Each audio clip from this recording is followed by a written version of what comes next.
Welcome to All Shark GDR Show! Vos joueurs sont en train de discuter pendant 45 minutes de la couleur du rideau du tavernier, alors que leur rituel maléfique est en train de se terminer dans la cave. Salut. Aujourd'hui, on va parler de l'outil ultime pour transformer vos parties de JDR en film à suspense, les horloges. C'est simple, c'est efficace, et c'est le meilleur moyen de mettre vos joueurs sous pression sans même avoir lancé de dés.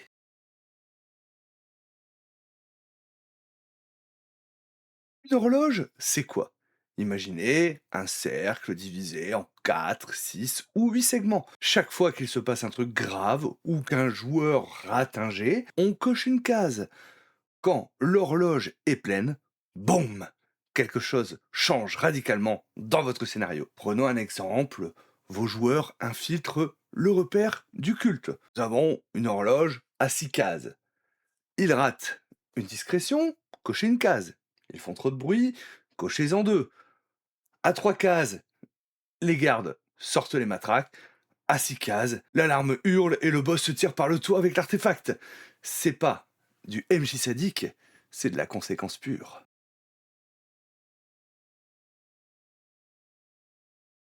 Alors, je sais ce que vous êtes en train de me dire. Oh, Chad, c'est pas un peu artificiel de cocher des cases? Ça ne casse pas l'immersion? Eh bien, figurez-vous que c'est tout l'inverse. Voilà pourquoi, en 3 points rapides, l'horloge devient votre meilleur allié. Quand les joueurs voient l'horloge sur la table, ils savent que la situation est grave. Vous n'avez plus besoin de leur dire «Attention, c'est tendu». L'horloge le dit pour vous. C'est visuel, c'est palpable. Ils savent qu'il y a un compte à rebours, et ça, c'est le meilleur moteur de l'immersion qui existe. Fini le «Je vais faire arriver les renforts parce que le combat est trop facile». Avec l'horloge, vous avez un arbitre neutre. Si le destin, ou les dés, dit que l'horloge avance, elle avance. Ça vous protège de votre propre tentation de vouloir sauver ou punir les PJ. Vous suivez le rythme de l'histoire, pas vos humeurs du jour. Et enfin, c'est là que ça devient drôle, quand l'horloge arrive à l'avant-dernière case, vos joueurs vont devenir créatifs. Ils vont arrêter de réfléchir à comment on gagne le combat pour se demander comment on empêche cette horloge de se remplir.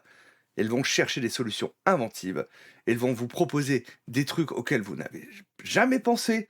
C'est là que la magie du JDR opère vraiment. En gros, l'horloge, c'est comme le compte à rebours dans un film de James Bond.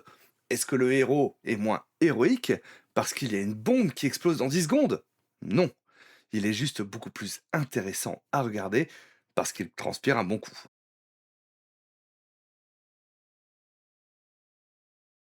Je vais vous proposer un petit défi pour vous, les MJ. Pour votre prochaine partie, créez une horloge environnementale. Pas pour un combat, mais pour un lieu. Exemple, un pont suspendu qui cède. 4 segments. À chaque action un peu brusque, vous cochez une case. Faites-le et dites-moi si vos joueurs ont commencé à transpirer quand il n'en restait plus qu'une.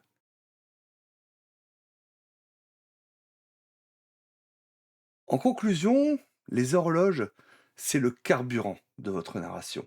Ça permet de dire oui mais ou non mais avec une élégance redoutable. Maintenant, à vous de jouer. Quelle est l'horloge la plus tordue ou la plus stressante que vous avez utilisée ou subie en jeu?